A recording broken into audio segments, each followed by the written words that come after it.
Merci beaucoup. Alors, Réussir Magazine, c'est d'abord un catalyseur.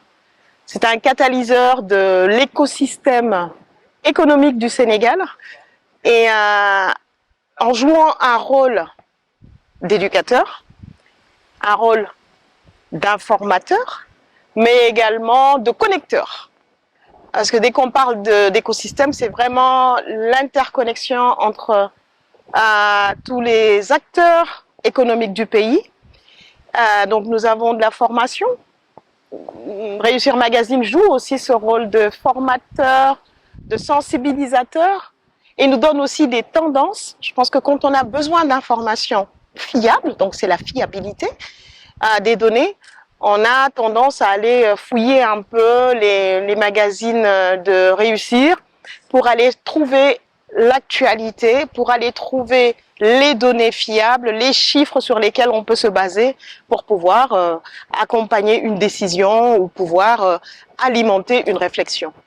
Alors, un impact très fort parce que quand on est catalyseur, ça veut dire qu'il y a beaucoup de jonctions qui se jouent.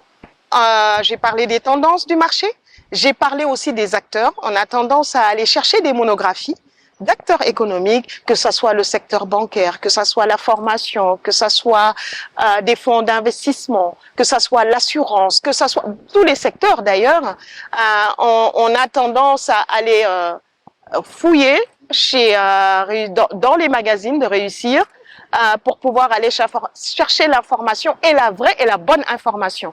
On a aussi cette fiabilité et cette crédibilité qui fait que Réussir aujourd'hui Réussir Magazine fait partie de notre panorama et l'impact n'est que positif et bien sûr a un rôle prépondérant aujourd'hui dans tout ce qui est développement économique du Sénégal. Donc participe à améliorer la prise de décision, participe à nourrir.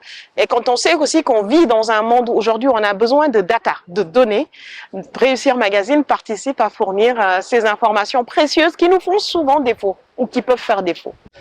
Alors, dans mes précédentes activités, notamment en tant que directrice générale du Fonds de financement de la formation professionnelle, le 3FPT, et en tant que déléguée générale de la DRFJ, la délégation à l'entrepreneuriat rapide des femmes et des jeunes, j'ai spécialement aujourd'hui en tête deux événements majeurs.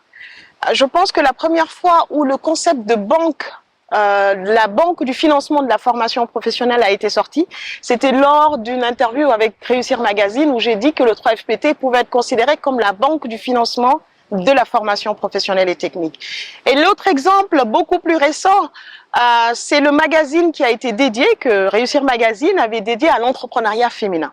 Alors là, je m'arrête là-dessus puisque ayant eu beaucoup de retours institutionnels déjà par rapport à tous les éléments qui avaient été fournis par la DER, en tout cas pour alimenter son numéro sur l'entrepreneuriat féminin, mais également les exemples d'entrepreneurs femmes qui agissent dans tout le Sénégal et qu'on ne connaissait pas et cet exercice nous a permis, en tous les cas, nous, derrière, de nourrir aussi notre activité en créant un livret des bénéficiaires. Et c'est par cette publication qu'on s'est dit qu'il était important de dédier un livret spécifique aux bénéficiaires et de pouvoir raconter leur parcours d'entrepreneur qui est aussi semé d'embûches mais aussi de belles réussites finalement. Alors, le journalisme économique en Afrique aujourd'hui, c'est pour moi de plus en plus ce rôle de sentinelle.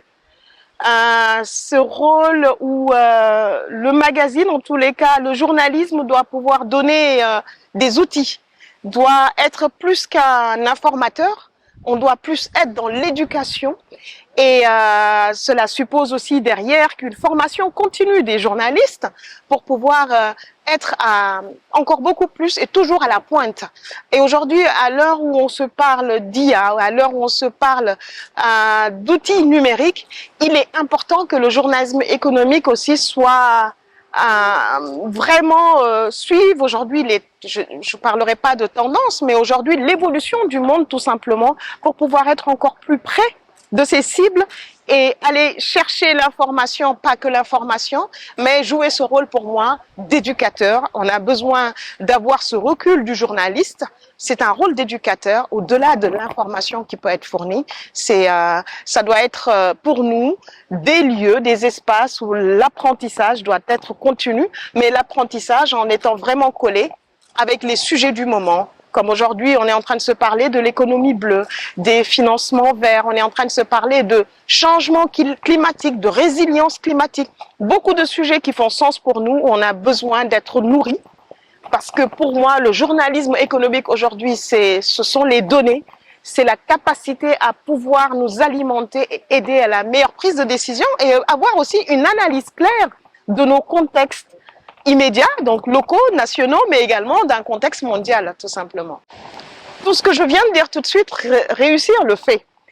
Et ce qu'on attend aujourd'hui, ce que j'attends moi personnellement, c'est de voir aujourd'hui réussir à aller sur tout ce qui est podcast.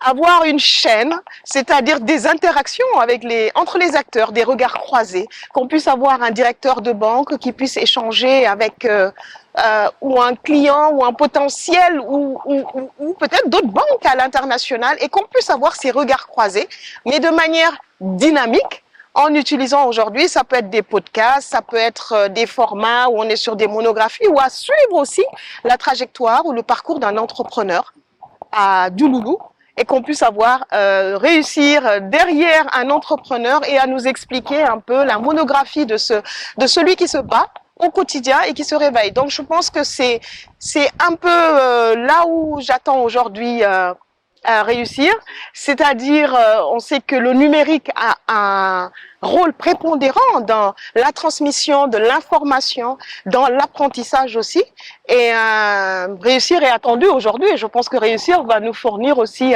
ces belles choses que nous attendons à travers le numérique, des vidéos, des capsules, des podcasts où on est certain que voilà, on saura trouver aussi de belles histoires de réussite, mais également de parcours, tout simplement, selon les secteurs donnés.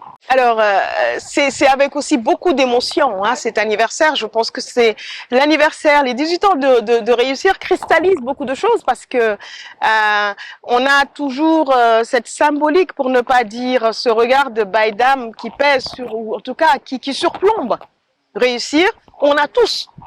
Je dis pas que c'est uniquement réussir, mais même nous, acteurs qui interagissons avec réussir, nous avons le devoir d'être rigoureux et de toujours aller dans cette ligne qu'il avait donnée, éditoriale qu'il avait donnée à réussir, c'est-à-dire la crédibilité, la rigueur, et d'être travailleur tout simplement. Donc c'est un bel événement qui se profile et c'est avec grand plaisir que je participerai à ce bel événement, à fêter, mais également à nous remettre sur des choses essentielles de la vie, à savoir la notion de partage, la notion de rigueur, de crédibilité et de professionnalisme, tout simplement.